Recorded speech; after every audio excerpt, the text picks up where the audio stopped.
আমাদের গাছের বাগানের দৃশ্য আপনারা দেখেন।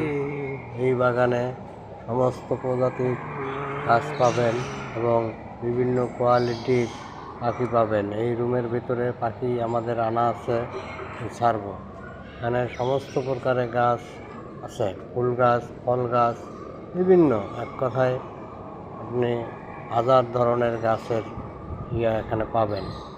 সমস্ত গাছের মনোরম পরিবেশে খুব সুন্দরভাবে ভরানো সমস্ত গাছ গ্রামের ভিতরে, গ্রামের মধ্যে ছাদের 9 তলার উপরে রাখা। যত্ন সহকারে সমস্ত গাছে বিভিন্ন গাছে বিভিন্ন ধরনের ফুল এবং ফল ধরে। গাছ মানে আসলে সমস্ত এখানে প্রকারের গাছ, ফুল গাছ এবং ফল গাছ সমস্ত কিছু আছে। গাছের এখানে ঠিকানা হইল দেখতে পাবেন বনশ্রী, এখানে 1 নম্বর রোড, লালমিয়ার গলি, বিসমিল্লাহ টাওয়ারের ছাদে আসলেই দেখতে পারবেন আপনারা মনোরম পরিবেশে উন্নত